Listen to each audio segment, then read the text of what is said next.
alabamos y te damos gracias en este día, Padre, por la gloriosa oportunidad que tú nos concedes de reunirnos en este lugar para estudiar tu palabra. Te suplico, Señor, que tu Espíritu sea con nosotros, que podamos ser guiados a toda verdad y a toda justicia, Padre. Te doy gracias por cada uno de mis hermanos, Señor, y aquellos que vienen de camino, que tú nos concedas la bendición de poder exponernos, saturarnos de tu gloriosa palabra. Es importante, Señor, la capacitación ministerial en una iglesia, Padre. Es importante aprender, es importante implementar y practicar estos principios, Señor, para la vida de la iglesia. Necesitamos, Señor, cada día más estar completamente, como dice tu palabra, como obrero aprobado para toda buena obra, Señor. Te damos gracias por estos obreros aquí presentes, aquellos, Señor, que tú estás llamando y los que vendrán, Padre, de otros lugares a recibir tu palabra. A ti sea la gloria, la honra por los siglos. Amén. Vamos a hoy vamos a iniciar el segundo curso de consejería bíblica. Ya dimos uno, tomó, ¿verdad?, ese tiempo, esos meses que estuvimos estudiando. Y yo voy a dar la lección de hoy de Consejería 2. Va a ser como un vínculo, una transición de lo que fue dicho en el primer curso. Los que quieran ver los videos están en YouTube. Quiero reiterar mis gracias al hermano Elmer por ayudarme en esa parte. Y pueden estudiarlo, ahí están todos, básicamente. Creo que son 7 o 8, no recuerdo. Usted puede aprovechar y poder estudiarlo. Nosotros definimos lo que es la consejería bíblica de esta manera, para dar una definición. Y esa definición, yo podía, por ejemplo, buscar un diccionario secular, ¿verdad?, de la Real Academia Española y dar una definición. Podía hacer eso, no lo voy a hacer. Podía ir también a una enciclopedia psicológica y buscar una definición. Tampoco voy a hacer eso. Yo quiero ir a la Biblia para buscar mis definiciones. La palabra dice que el hombre no vive de pan, sino de toda palabra que sale de la boca de Dios. Entonces, si yo soy un cristiano, nosotros somos cristianos y hemos sido llamados al santo ministerio de diferentes maneras, algunos pastoral, algunos evangelísticos, algunos misioneros, algunos como consejeros, algunos como maestros de niños, etcétera, etcétera, etcétera. Necesitamos prepararnos hasta los dientes, hermano. Necesitamos capacitarnos para poder ayudar y ministrar a las personas que se acercan, ¿verdad? Y por eso este es el fin de esta clase. Estudiando la Biblia, Romanos 15, 14, Gálatas 6, del 1 al 2, y otros pasajes, en esa escritura aparece la palabra admonición. Por ejemplo, si alguno es sorprendido en alguna falta, Gálatas 6, vosotros que sois espirituales, dice, admonestarle o aconsejarle con espíritu de mansedumbre. Entonces, esa palabra, amonestar, es la palabra bíblica para aconsejar. ¿Me están entendiendo? Entonces, yo no necesito ir a un diccionario secular para yo entonces definir palabras. Entonces, yo voy a la escritura y definimos la consejería bíblica de esta manera. Dijimos que aconsejar es el arte por el cual una persona tiene algún problema, algo está mal, número uno. O sea, una persona viene de donde usted porque algo está mal. Hay un problema personal, interpersonal. Segundo, dijimos que cuando la persona viene para ser aconsejado, usted le va a aconsejar solamente con los recursos de las Sagradas Escrituras. yo he tenido, ¿verdad? Con algunos pastores, yo he tenido discusiones, les voy a decir. Porque ellos quieren decirnos a nosotros que nosotros necesitamos psicología y otras cosas para uno poder aconsejar. ¿Me entienden? Por ejemplo, cuando hay personas que quieren, que sienten el llamado a ser pastores, por ejemplo, y ellos van a un seminario de teología. Entonces, en ese seminario le dan cursos de lo que se llama psicología pastoral o consejería pastoral. Hay un curso. En ese curso le hablan de consejería. La pregunta que yo me hago, y esto yo los reto constantemente, I challenge that, porque a mí no me gusta que me den gato por liebre. Entonces yo le pregunto a un pastor los otros días, entonces usted me va a decir a mí entonces que Dios nos va a dejar las Sagradas Escrituras, nos va a dar el Espíritu Santo, nos va a dar el Espíritu Santo, nos va a dar el fruto del Espíritu y dones del Espíritu para que yo vaya a ser un Freud, un ateo, que no conocía a Dios y que ha dañado la sociedad con sus principios paganos en todo lo que dice. No, yo eso lo descarto. No, pero hermano, que hay muchas cosas. Si yo entiendo, hay cosas, investigaciones que se hacen. Yo no vivo en una cueva. Hay investigaciones que se hacen en términos psicológicos. Yo no estoy descartando eso. Yo estoy diciendo que un hijo de Dios, no somos psicólogos, no, un hijo de Dios, una hija de Dios, para aconsejar a un hermano en la fe, a una hermana en la fe, sea en la iglesia local o en cualquier parte del planeta, esa persona solamente necesita los recursos de la gracia. Eso es lo que estoy diciendo. Esa es la postura. Que necesitamos lo que dice la palabra de Dios, guiado por el Espíritu Santo. Entonces, consejería bíblica, dijimos es que 3 cosas están en lo que es la consejería bíblica. Algo está mal. Si algún hermano, si alguno ha cometido algún pecado, vosotros que sois espirituales, aconsejadle con espíritu de mansedumbre. ¿Qué voy a usar para aconsejar con espíritu de mansedumbre? ¿Qué voy a usar? La palabra. ¿Con qué fin? ¿Cuál es la meta que lo voy a usar? Para la gloria de Dios, en todo caso, y para el bien de ese hermano. Le voy a dar ejemplo. Si usted quiere estudiar, por ejemplo, a Cristo como el consejero, Jesucristo como el consejero. Usted sabe que en el Evangelio se usan, en Isaías 9, usted sabe que sobre él había de reposar los 7 espíritus. ¿Recuerdan Isaías 9? Y uno de ellos que dice espíritu, habla de espíritu de consejo. Y también dice, y llamará a su nombre Jesús, porque él salvará a su pueblo de su pecado. Y dice también que uno de los títulos de Jesús es Emmanuel, Dios fuerte, consejero, príncipe de paz, etc. Entonces, consejero. Cristo es el consejero. Entonces, como consejero, nosotros lo vemos en su función, en su rol de consejero. Yo encuentro en el Evangelio según San Juan en particular, es el que más se ve, el Evangelio según San Juan. Por ejemplo, lo vemos como consejero en el capítulo 2.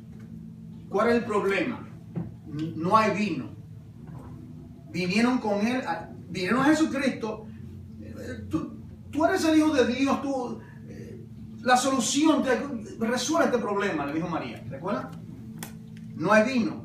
Y usted ve en el capítulo 2 cómo Jesucristo confrontó el problema, habló con María, tomó las 6 odres de piedra. Este principio de señal, ya ustedes saben lo que hemos dicho en la predicación sobre eso, no voy a entrar en eso. Capítulo 3. Un hombre viene a Jesucristo, un gran hombre intelectual, un teólogo llamado Nicodemo. ¿Cuál es el problema? Que él creía que había nacido de nuevo y que Jesucristo dijo, tú no has nacido de nuevo. De cierto te digo, y ahí hubo el diálogo. Jesucristo como consejero en el capítulo 3. Capítulo 4, la mujer de Samaria. ¿Cuál es la mujer de Samaria? La samaritana. La confrontó y le habló del agua de la vida, etcétera, etcétera, etcétera. Capítulo 8, el 9, el ciego de nacimiento, 38 años ciego. Jesucristo confrontó al sistema, los escribas y los fariseos, la sinagoga, los líderes de la sinagoga, la religión, la iglesia contemporánea de esa época. Confrontó a los padres del ciego, estaban también, y también trató con la ceguera física del hombre ciego de nacimiento. Pero el fin no era simplemente darle vista física. Había algo muy, pero muy glorioso, que no podemos perder en el bosque mirando un árbol cuando el panorama es más grande de lo que estamos viendo. Ahí es algo grande lo que hay ahí. Porque ahí dice, esta segunda señal hizo Jesucristo y manifestó su gloria. La primera fue señal. Eso es importante. Yo no puedo leer algo así que él dice que es una señal. ¿Y qué? Bueno, la ceguera de Israel. ¿Cuántos años tuvo Israel dando vueltas? Exactamente. Ese hombre representa la ceguera espiritual de Israel. Eso es lo que hay ahí. Eso es lo que hay. Entonces, ahí, esta segunda señal fue en ese episodio. Y saben que hay 6. Un día de esto, quizás predicamos eso en la iglesia. Pero yo quiero comenzar a ustedes como abrir un poquito el apetito, por así decirlo, para que vean la importancia de uno saturarse de la palabra de Dios. Quiero leerte antes de continuar algunos, pueden tomar cita, en el libro de Job. Pueden abrirlo conmigo y voy a saltar rápido. Job. La palabra consejo aparece 153 veces en la Biblia. La palabra consejo. Consejero aparece, no recuerdo, 40, 43, pero consejo. La importancia del consejo. En Job, capítulo 12, versículo 17, dice, suyo es el consejo y la inteligencia.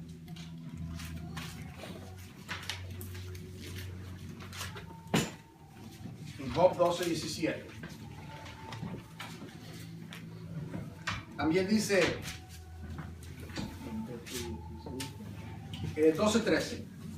12:13. Con Dios está la sabiduría y el poder, suyo es el consejo y la inteligencia. Job 12:13.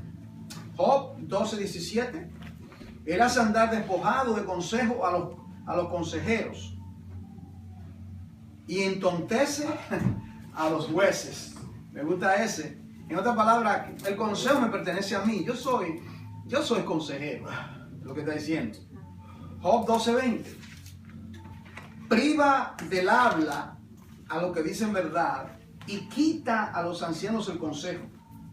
En otras palabras, delante de su consejo, todo el mundo ponte la mano en la boca, tú no sabes nada, ¿verdad?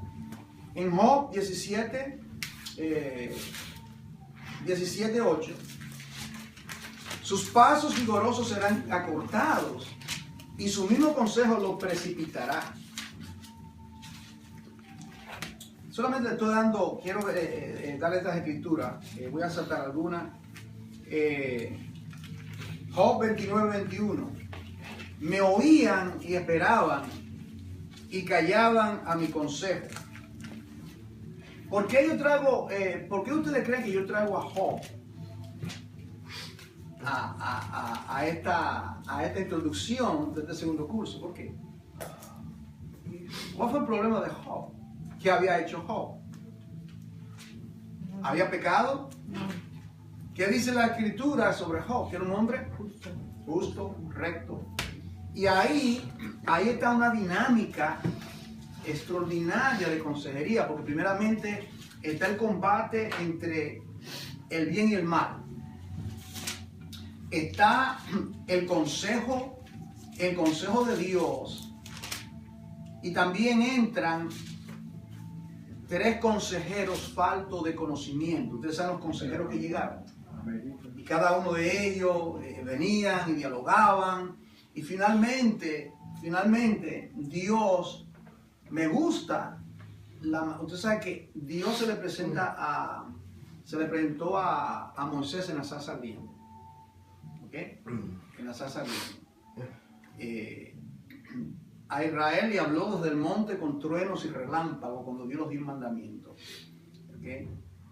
Pero me gusta que dice, entonces, capítulo 38 hasta el 41, si mal no. Entonces habló Dios desde un torbellino. No sé si usted se ha puesto a pensar por qué desde un torbellino. O sea, yo veo eso y digo, como que me hace, digo, desde un torbellino. No sé qué representa ese torbellino. ¿Verdad? Yo diría que la prueba que estaba pasando Job. Pero Dios, de la misma manera que estaba en medio de la zarza no se consumía. Israel estaba en ese cautiverio, pero estaba siendo preservado por aquel que es puro consumidor, Dios, y pudo sacar a Israel, como le dijo, del horno de la aflicción, mandándole también a esos cielos que fueron delante de él. Pero a Job le habló desde el torbellino y le dijo, mira, ciñete, amárrate bien los pantalones, que ahora yo te voy a preguntar a ti, tú me vas a contestar. Me gusta como comienza y dice, ¿dónde estabas tú? Tremendo. ¿Dónde estabas tú? Entonces comenzó a decirle, le hablaba de la creación, lo llevó a la creación, lo llevó a, ¿dónde estabas tú cuando yo hice esto y lo otro? Contéstame, ¿verdad? También en el libro de los Salmos, por ejemplo, solamente estoy dando algunos ejemplos. Le dije que la palabra consejo en la Biblia aparece 143 veces. Consejo solamente, no estoy hablando consejero, pero consejo, la palabra consejo. ¿Cómo comienza el primer salmo? Hablando de consejo. ¿Verdad? Bienaventurado el varón que no anduvo en consejo de malos, ni estuvo en camino de pecadores, ni en silla de escarnecedores ya sentado, sino que en la ley de Jehová está su delicia y en su ley medita de día y de noche. El Salmo 5:10, castíganos, oh Dios, caigan por sus mismos consejos, por la multitud de sus transgresiones, échalos fuera, porque se rebelaron contra ti. El Salmo 33, versículo 10. Jehová hace nulo el consejo de las naciones y frustra las maquinaciones de los pueblos. Salmo 33, versículo 11. El consejo de Jehová permanecerá para siempre, los pensamientos de su corazón por todas las generaciones. Salmo 64, versículo 2. Escóndeme del consejo secreto de los malignos, de la conspiración de los que hacen iniquidad. Salmo 73, versículo 24. Me has guiado según tu consejo y después me recibirás en gloria. Salmo 83, versículo 3. Contra tu pueblo han consultado astuta y secretamente, y han entrado en consejo contra tus protegidos. Bueno, usted puede, ¿verdad? Finalmente, usted sabe que el libro de Proverbios y otro libro que habla mucho del consejo, siempre se hace el contraste entre el consejo de Dios y el consejo de los impíos, ¿verdad? para dar un ejemplo, el propósito de los proverbios, ¿cómo dice? Proverbio 1:3. Para recibir consejo de prudencia, justicia, juicio y equidad, etcétera, etcétera, etcétera. Bueno, y puede seguir estudiando en esos términos. El tema de hoy, cerrando ese paréntesis, ¿verdad? El tema de hoy, le voy a pedir que se ubiquen conmigo al Evangelio según San Juan, en el capítulo 1, Juan capítulo 1. El tema de hoy es la necesidad de teología en la consejería.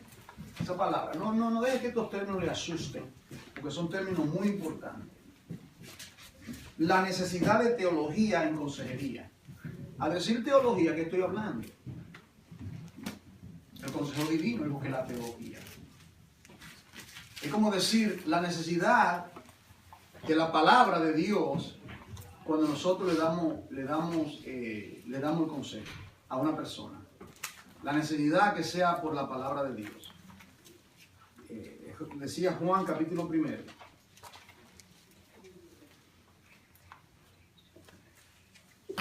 Como guía de introducción, continuando esta introducción,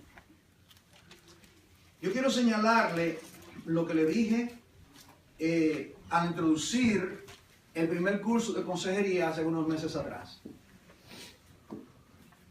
Decíamos que Dios creó al hombre para que dependiese de su consejo desde el día que Dios lo creó. El ser humano no es un ser autónomo. ¿Entiende el término autónomo? Bien. Autónomo que depende de sí mismo. Ahí está el conflicto entre los creyentes que aconsejan y los consejeros seculares que aconsejan. Por ejemplo, uno de los consejeros, los psicólogos más conocidos en el mundo se llama Carl Rogers. Carl Rogers. Y este señor es muy peligroso porque muchos cursos de consejería pastoral usan, aquí está el problema, usan los libros de texto y lo que él dice. Aquí está el problema. Para dar un ejemplo, ¿verdad? Él dice que el ser humano desde que nace tiene en sí mismo, en inglés dice, he's prepackaged, está completamente empacado y tiene dentro de sí todos los recursos para él desenvolverse y resolver cada problema que tenga en la vida, que es un hombre íntegro, que lo tiene todo. ¿Qué dice la palabra con relación a todo eso? Está completamente equivocado. Porque fíjese, vamos al huerto, visitemos al huerto de regreso. Considere lo siguiente. ¿Qué fue lo que Dios, cuáles fueron las primeras palabras que nosotros encontramos que dice la Biblia cuando Dios habló? ¿Qué fue lo que Dios, cuáles fueron las primeras palabras? De todo algo. Yo lo he dicho muchas veces, Génesis 1:3. Y dijo, Y dijo Dios consejo. Dijo Dios. Y dijo Dios. Eso lo dice todo. Y dijo Dios. Es otra verdad. Dios trajo todo lo visible, lo invisible, como dice, por la palabra de su poder. No el poder de su palabra, la palabra de su poder. Por su palabra fueron creadas todas las cosas, por medio del verbo. Entonces, cuando Dios creó, también la corona de la creación fue el hombre. Ahora, uno podía pensar, si el hecho de que Adán y Eva fue creado a imagen y a semejanza de Dios, podíamos pensar que, bueno, Dios creó a Adán y Eva y Dios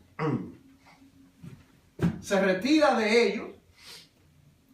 Porque si fue creado a imagen y semejanza de Dios y está en perfección, completamente perfecto. Yo estoy trayendo esto para que usted vea la teoría de Carl Rogers, que dice que el hombre tiene todo en sí. Entonces, ¿qué fue lo que Dios dejó a Adán y Eva y no le dio instrucciones. ¿Qué es lo que nosotros encontramos? ¿Qué es lo próximo? Dios comienza a interactuar con él. Estamos hablando de Adán y Eva antes de pecar. ¿Entiendan esto? Estamos hablando antes de pecar. Carl Rogers está diciendo, ¿ve la diferencia? Carl Rogers está diciendo de que cuando uno nace, ¿con qué? ¿Cómo que uno nace? Con el pecado de Adán. Y Dios, antes de la caída, está interactuando, diciéndole a Adán, sin mí, tú no puedes hacer nada. Y comienza en el diálogo y le habla y le dice y se comunica con él. Y le dice por ejemplo, lo puse aquí. Le dice,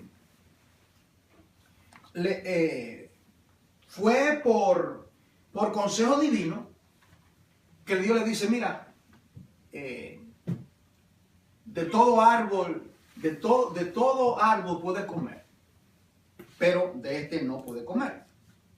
O sea, ¿me entiende, hermano? Él no había pecado y ya Adán y Eva dependían de lo que Dios le está comunicando sin pecar. No habían pecado, recuerden esto. Entonces, ¿cuánto más ahora que el hombre ha pecado? ¿Cuánto más ahora que nosotros, desde que en pecado, como dijo David en el Salmo 51, desde que salgo del vientre de mi madre, soy un rebelde? Una generación de víboras. Eso es lo que nosotros somos sin Dios.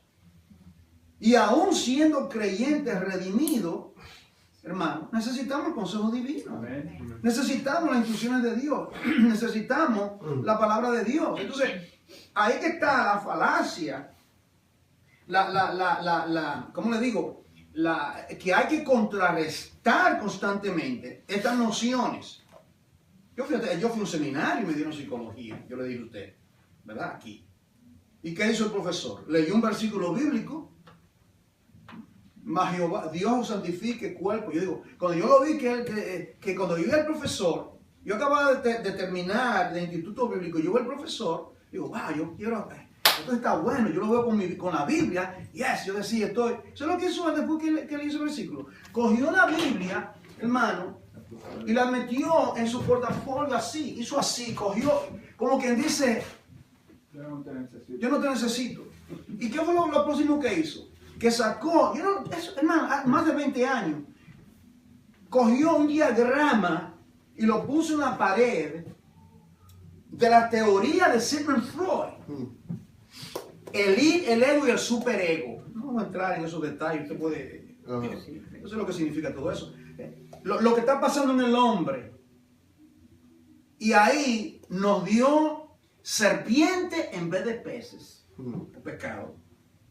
Nos dio piedra en vez de pan, porque se desecha el consejo. Yo quería salir de ahí corriendo, hermano. Tuve que tolerarlo, tuve que tolerar eso por 3 meses.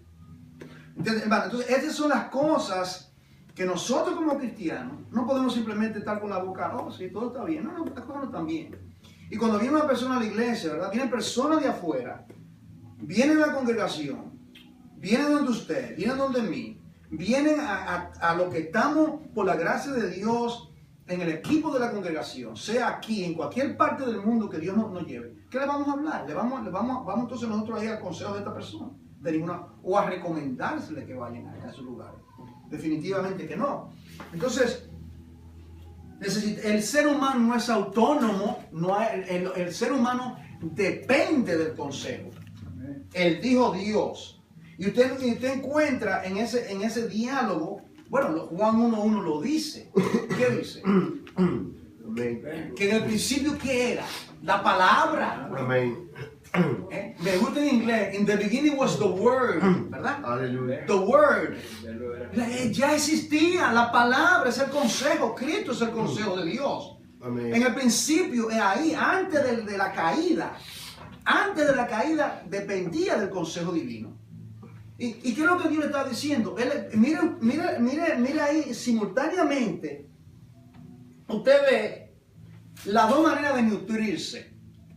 Primeramente le habla de su comida natural. Dice, bueno, eres un ser, te acabo de crear, necesita comer. Bueno, de todo árbol puede comer, ¿verdad?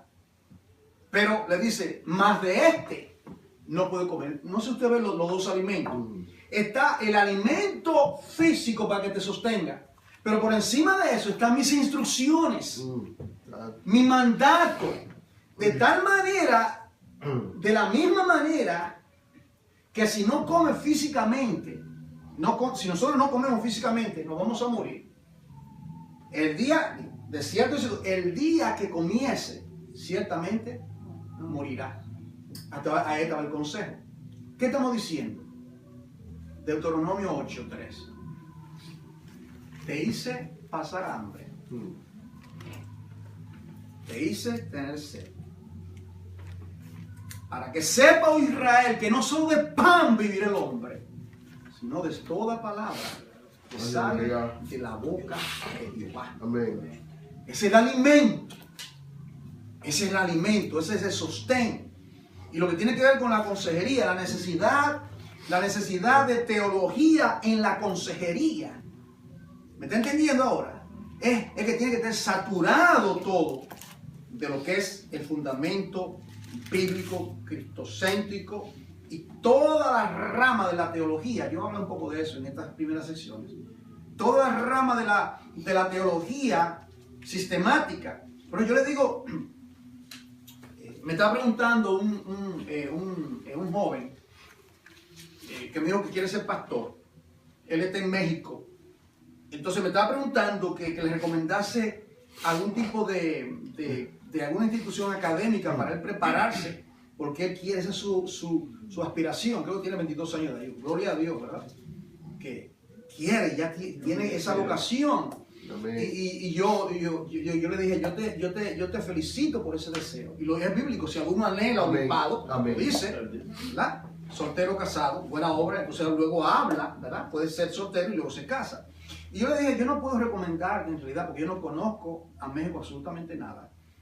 ¿Usted me recomienda este? Yo no te recomiendo ese. Me mencionó un seminario que para mí no va por la palabra. No, mantente lejos de ahí.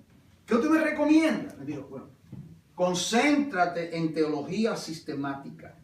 Ese es mi consejo. Y eso para ustedes también. Consejería sistemática, donde se toman todas las doctrinas bíblicas sistemáticamente y se estudian. Y se hace, como decimos en inglés, un survey, ¿verdad? Se hace una investigación bíblica de todo lo que dice la palabra sobre un tema, sobre Dios, el Espíritu Santo, sobre la gracia, redención, el perdón, y sucesivamente. Entonces yo le recomendé, por ejemplo, los libros de Louis Berkhoff, que es uno de los teólogos más eminentes, y también de Dwayne Gruden, algunos de los pastores adquirimos el libro acá. Comienza por ahí y investiga bien dónde tú te, porque le dije, te puede tener malas experiencias si esos profesores aún no son regenerados y vas a perder tu dinero. Y te lo digo por experiencia. Pero bien, entonces, contrario a la teoría de Carl Rogers, estamos diciendo que el hombre no es un ser autónomo, porque en el principio estaba la palabra, Juan 1:1. En el principio, el verbo. ¿Entienden? Gramática es la acción. Verbo es la acción en gramática. Entonces, en el principio estaba el verbo. Estaba la acción de Dios. El lenguaje de Dios. Recuerda a Felipe, bueno, yo quiero, muéstranos, queremos, ya estamos convencidos. Bueno, el que me ha visto a mí, ha visto al Padre. Yo soy el pensamiento de Dios encarnado, es Jesucristo. Todo lo que es Jesucristo, todo lo que es Dios es Jesucristo. Entonces, el ser humano no es autónomo. El ser humano fue creado para Dios. Mira aquí en Apocalipsis, capítulo 4. Apocalipsis, capítulo 4, versículo 11. Hay tantos textos, pero usted sabe que el tiempo no nos da para... solamente quiero darle, ¿verdad? Abrirle al apetito, por así decirlo. Apocalipsis 4, versículo... Quiero ir al grano. Versículo 11. La visión de los 24 ancianos alrededor del trono. Pero mira al final. ¿Qué dijeron los 24 ancianos al final? Señor. Que echaron su corona delante del trono de Dios. Señor, digno eres de recibir la gloria, la honra y el poder. Aquí viene, porque tú eres el pintor. ¿Estás entendiendo? Tú eres el artista. Porque tú creaste todas las cosas. ¿Ah? El hombre no fue creado, no es autónomo. ¿Entiende el punto que estoy hablando? El hombre fue creado por Dios, para gloria de Dios, para que glorifique a Dios. Y de la única manera que se puede hacer es por medio del consejo divino. Y por tu voluntad existen y fueron creadas. No solamente fueron creadas, pásate al libro de los Hechos, capítulo 17, en el gran discurso del apóstol Pablo en el Areópago de Atenas, delante, de aquellos filósofos. Allá en Hechos, capítulo 17, usted encuentra al apóstol Pablo y él aprovecha, ¿verdad? Al Dios no conocido. Ustedes conocen el incidente, el rótulo que había en el versículo 22, al Dios no conocido, el altar, y él por ahí toma la palabra para hablar y predicar y aconsejar a esos religiosos. Pero miren lo que le dice en el versículo 28. Porque en él, bueno, aquel que creó, conecte los dos textos, ¿verdad? Apocalipsis 4:17, aquel que creó, no fue como dicen algunos que Dios, algunos que no son ateos, sino que son agnósticos. Los agnósticos dicen que sí, que Dios existe, pero que no se puede probar su existencia. Eso es lo que ellos dicen, no hay manera de comprobarlo. Y que Dios fue, ¿verdad? Cogió el reloj, le dio cuerda y luego le dio la espada y él siguió su camino. Le dio la cuerda. No. Aquí dice que el que creó, Apocalipsis 4:11, tú creaste todas las cosas. Pero ¿qué dice el versículo 28? Porque en él. Dice aquí, porque en él vivimos y nos movemos y somos, como algunos otros propios profetas también han dicho, porque el linaje suyo somos.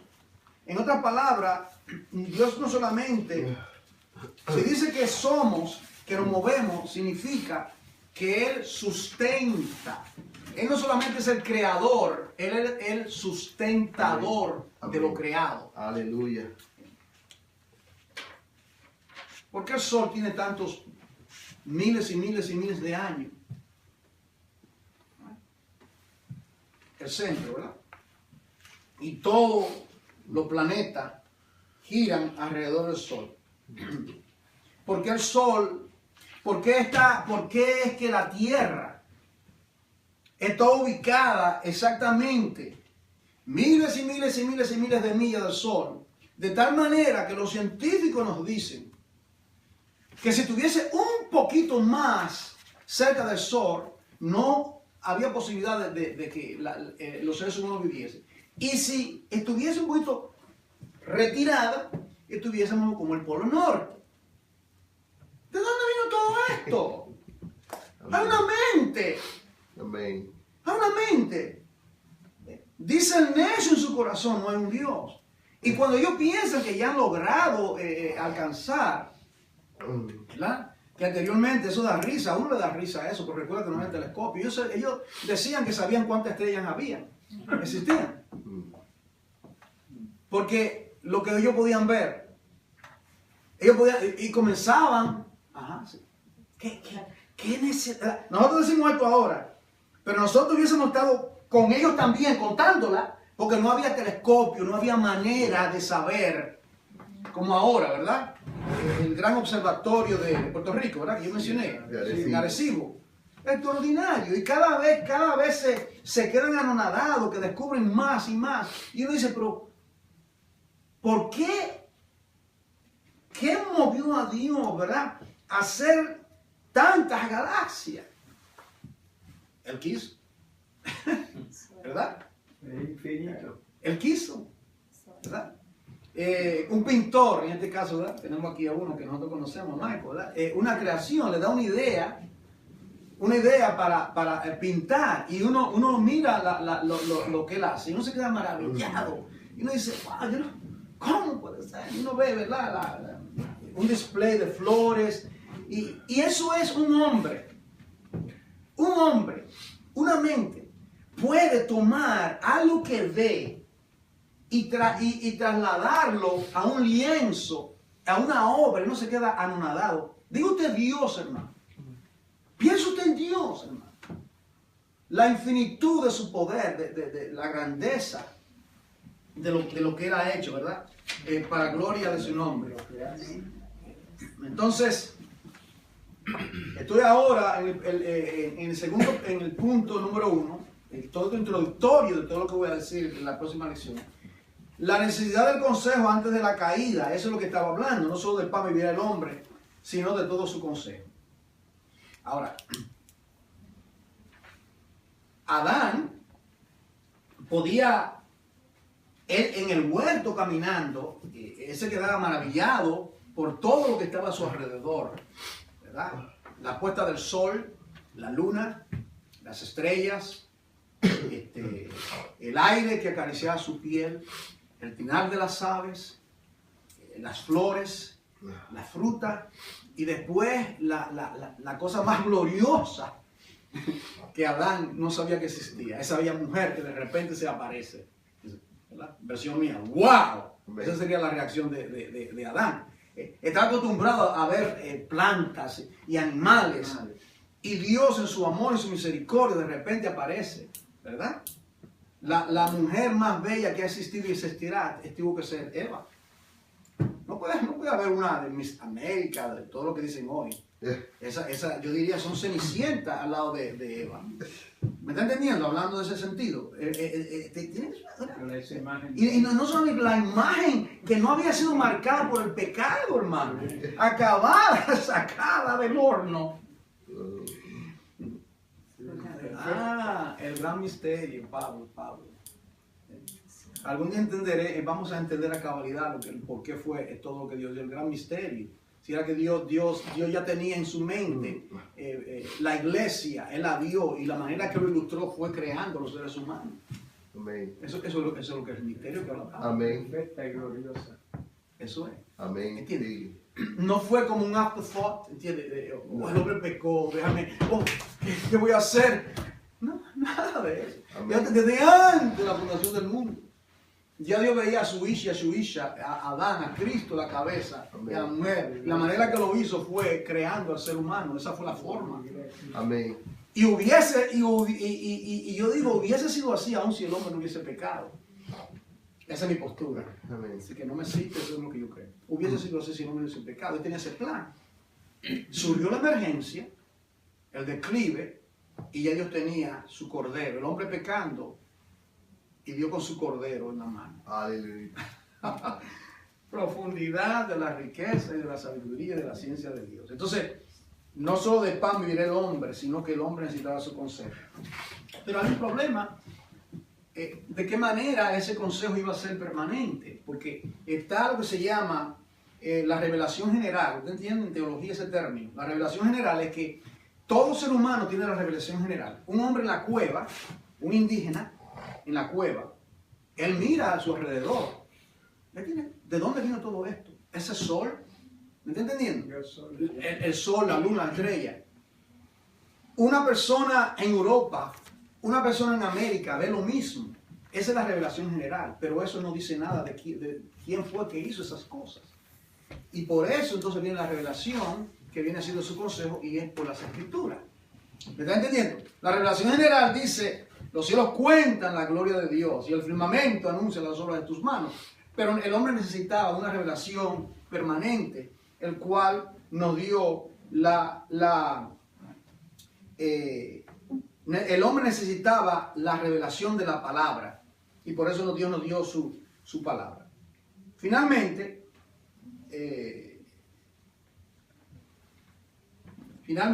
vino la oposición satánica al consejo divino, que ya yo se lo he dicho varias veces. la oposición satánica al consejo divino. Ahí es que está la lucha. Hay una oposición al consejo divino constantemente. La lucha nuestra propia lucha como creyentes es exactamente, está el consejo de Dios y lo que yo quiero. Esto es lo que yo quiero en mi vida, esto es lo que voy a hacer. ¿Me está entendiendo? Entonces está lo que yo quiero y está lo que Dios dice. Entonces ahí está el conflicto que hay. La lucha, la carne y el espíritu. Entonces ahí está. A eso se ve desde el principio. El consejo divino, ¿cuál fue? De todo árbol puedes comer, de este no. Dice. Si Adán, fíjese esto, si Adán hubiese obedecido al mandato de Dios, de alguna manera hubiese participado del árbol de la vida. El árbol de la vida. Porque usted sabe que ese árbol de la vida, luego lo vemos nosotros en Apocalipsis, y Dios promete el que venciera, ¿recuerda? Sí. Le daré. Amén. Entonces era para los vencedores. No sé si está conectando los puntos. Él no venció, pero si hubiese vencido, ¿cómo vencía Adán? Obedeciendo el consejo divino. Aleluya. ¿Me está entendiendo? Si usted me entiende, la manera que lo estoy razonando, no era un árbol de Navidad, para algo decorativo que estaba ahí. Había un propósito en ese árbol. Amén. ¿Ah? Y él le dijo, la prueba era, puede comer de todo, pero de ese no. Era la prueba. Y de repente vino el pecado. Y por eso que usted ve que luego viene el querubín con la espada, dice, guardando, porque dice, para que no alargue su mano y sea uno como nosotros. En otras palabras, iba a ser un ser conociendo como Dios, pero en pecado. No, eso no puede ser. Y ahí vino la redención para rescatar a Adán. Y lo expulsó del huerto. Pero es interesante, si ellos estaban vestidos, ¿por qué no lo dejó con la hoja de higuera? Ellos estaban vestidos. Sacrificó. Si estaban vestidos, ¿verdad? Y no había nadie. Además, ¿qué necesidad tenían aún de vestirse? Porque eso es el pecado. El pecado es estar desnudo delante de Dios. Pedieron la gloria de Dios, la shekinah de Dios. Y usaron, maldita será la tierra por causa vuestra. Se vistieron de maldición. Estaban vestidos de maldición porque rechazamos el consejo divino. Pero Dios dice, Génesis 31, más Jehová Dios le hizo túnicas de pieles. ¿De dónde vinieron las pieles? El principio de la sustitución, el inocente muere por el pecador. Ya usted lo ve ahí. Ya usted ve el evangelio en la tipología en el Antiguo Testamento. Nadie me diga a mí que el evangelio comenzó con Pablo y Pedro allá. No me diga a mí eso. Por eso que hay que estudiar el libro de Génesis y ver todas las semillas de todas las doctrinas bíblicas que están en el libro de Génesis. Siempre, ustedes saben acá, cuando predicamos, usualmente aludo al libro de Génesis constantemente. Ahí está el semillero. Entonces, ahí está. Entonces, ¿qué aconteció? La caída de Adán y Eva, y con esto concluyo esta clase, demostró dos cosas. Que el hombre no era autónomo, sino que dependía de un consejo exterior. No sé si me están entendiendo. En otras palabras, aunque no tenía pecado, no significaba que fue creado a imagen y semejanza de Dios. Aún así, sin pecar, dependía. ¿Me siguen? Dependía del consejo divino. Sin pecar. Sin pecar, dependía del consejo divino. ¿Y cuánto más después que pecó entonces? Si dependía del consejo divino, ¿entiendes esto, hermano? Si dependía del consejo divino antes de pecar, ¿cuánto más necesitaba el consejo divino después del pecado? Por eso tenemos aquí esto. Por esto, la guía, la Sagrada Escritura.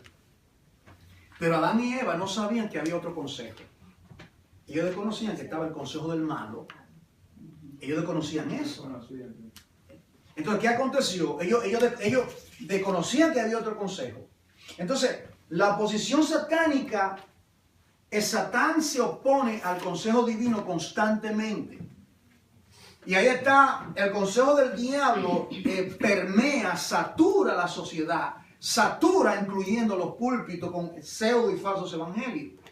Y ahí está la lucha, ¿verdad? La lucha de separar lo precioso de lo vil.